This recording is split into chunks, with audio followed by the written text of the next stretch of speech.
Hello दोस्तों, my name is Ravindra Chaudhary. एक कहानी है। एक गांव में एक परिवार रहता था, बहुत ही छोटा परिवार, पति पत्नी और उनकी एक छोटी बच्ची थी।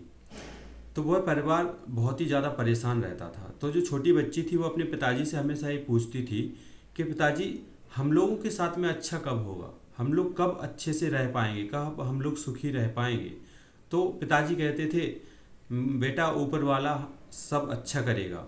तो जैसे ही वो बेटी को बाहर ले जाते थे तो कहते थे दूर वो पहाड़ पर ऊपर वाला रहता है और वो सब अच्छा करेगा। तो वो छोटी बच्ची थी, वो प्रार्थना करती थी कि हे ऊपर वाले, हमारे पिताजी की जॉब लगा दो, हमारे पिताजी की अच्छी सी जॉब लग जाए। तो हुआ यूँ, कुछ समय बाद उस व्यक्ति की आर्मी में सिपाही के पद पर जॉब लग गई।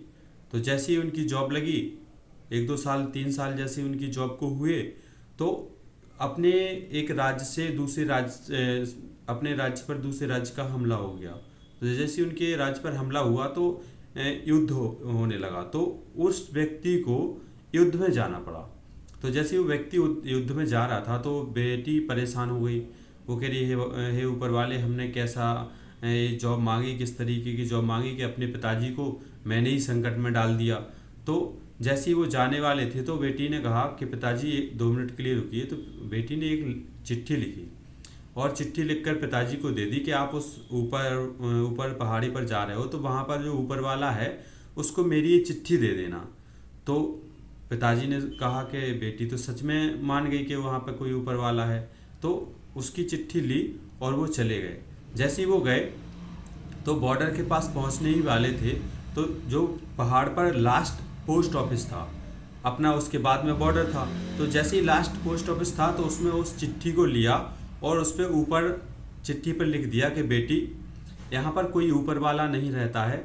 मैं तुम्हें तसल्ली बनाने के लिए, तुम्हें मोटिवेट करने के लिए यह बोलता था। यहाँ पर ऐसा कोई भी व्यक्ति नहीं है जो जिसको हम तुम्हारी चिट्ठी दे दें। और वो वापस उस पोस्ट ऑफिस में, जो लास्ट पोस्ट ऑफिस था, उसमें वो चिट्ठी डाल दी, जिससे कि हमारी बेटी के पास पहुंचे। तो वो थोड़ा मुझे बुरा समझेगी लेकिन ज़्यादा उसको समस्या नहीं आएगी, वो उस चीज़ को समझ जाएगी। और उसके बाद में युद्ध हुआ, तो बहुत ही भीषण युद्ध हुआ। तो युद्ध इतना ज़्यादा हुआ कि पता चला कि बहुत सारे सैनिक जो टुकड़ी थी उसका कोई खबर ही नहीं आई।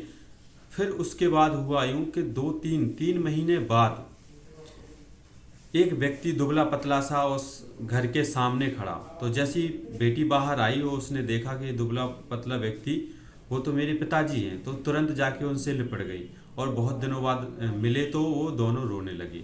तो जैसे ही वो वहाँ पर मिल रहे थे तो उसी टाइम एक तीसरा व्यक्ति आया। वो तीसरा व्यक्ति आया डाकिया। तो डाकिया आया, जैसे ही उसने कहा माफ़ करिएगा, युद्ध चल रहा था, इसके कारण डाक समय से नहीं आ पाई है, तो ये चिट्ठी आपके यहाँ पर है और आपके लिए चिट्ठी आई है। तो जैसी वो चिट्ठी आई तो उस व्यक्ति ने उस चिट्ठी को लिया और उस चिट्ठी को लेके वो पढ़ने लगा कि हमारी बेटी ने लिखा क्या था, इसमें देखूं तो क्या लिखा था। तो जैसे ही उसने वो चिट्ठी खोली और उसमें पढ़ा तो उस बेटी ने लिखा था कि हे ऊपर वाले, मेरे पिता को युद्ध से सही सलामत वापस घर भेज देना। जैसे ही ये चीज़ उसने देखी, पढ़ी, तो वो और ज़्यादा रोने लगा। इतना ज़्यादा रोने लगा कि उसने कहा कि हम युद्ध से सकुशल वापस आएँ। इस तरीके से इस चीज़ को उसने, बेटी ने चिट्ठी में लिख के रखा। तो वो दोनों रोने लगे।